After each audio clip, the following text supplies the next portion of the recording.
بسم اللہ الرحمن الرحیم۔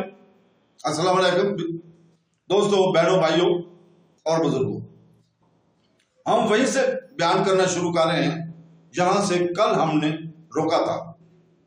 کل ہم روزہ رسول صلی اللہ علیہ وسلم کو بیان کر رہے تھے۔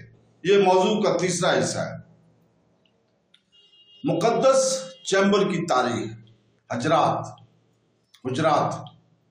حضرت عائشہ بن ابو بکر رضی اللہ تعالیٰ عنہ اور رسول پاک صلی اللہ علیہ وسلم کی دیگر ازواج کا گھر حجرات کے نام سے جانا جاتا تھا، جس کے بعد قرآن کا ایک پورا باب 49 رکھا گیا ہے۔ یہ حجرات اسی مٹیریل سے بنے تھے جس سے مسجد نبوی بنائی گئی تھی۔ کھجور کے درختوں کے ریشوں کے ساتھ مٹی کی اینٹیں اور مسجد ہی کے ساتھ واقع تھی۔ ذیل میں اس کا نمونہ پیش کیا جا رہا ہے کہ مسجد اور حجرات کیسی نظر آتی ہیں۔ سائز کا اور ایک 4 بائی میٹر گھر کا ایک کمرے پر مشتمل تھا۔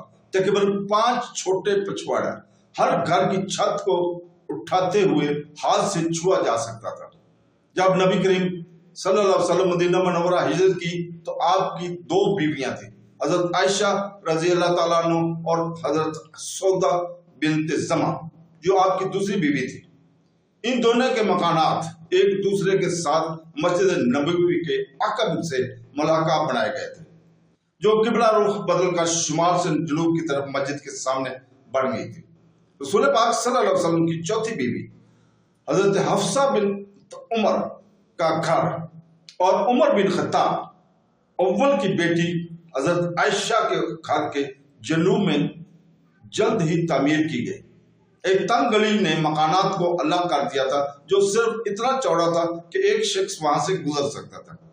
دونوں گھر ایک دوسرے کے اتنے قریب تھے کہ حضرت عائشہ اور حضرت حفصہ کثرت اپنے اپنے کمروں میں بیٹھ کر ایک دوسرے سے باتیں کرتی تھیں۔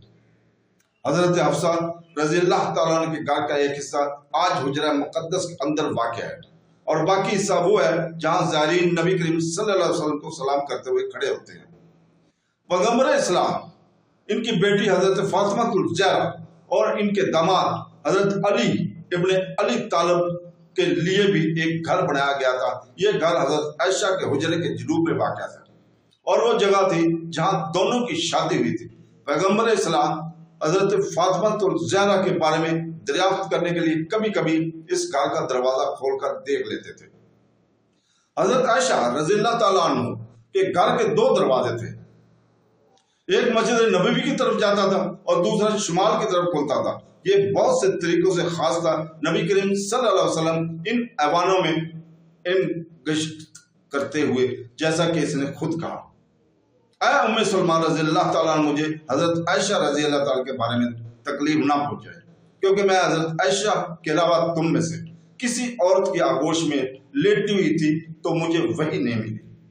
نبی کریم صلی اللہ علیہ وسلم نے اپنی دوسری ازواج محترات سے اجازت لینے کے بعد اپنی زندگی کے آخری چند دن یہاں کیا فرمایا۔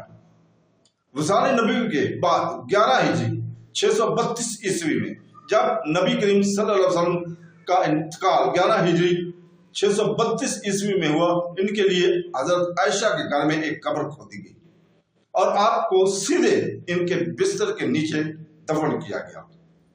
2 سال بعد ان کے ساتھی ابو بکر صدیق اور کو ان کے ساتھ دفن کی گیا۔ اس کے 10 سال بعد حضرت عمر بن خطاب اول کو اسی کمرے میں دفن کیا گیا۔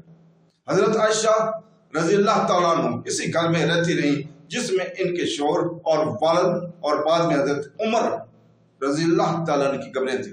وہ ایک چھوٹی سی جگہ میں رہتی تھیں جس پر قبروں کا قبضہ نہیں تھا، یہاں تک کہ ان کا انتقال 58 ہجری 678 عیسوی میں ہوا، جو کہ رسول پاک صلی اللہ علیہ وسلم کی وفات کے 47 سال بعد ہوا۔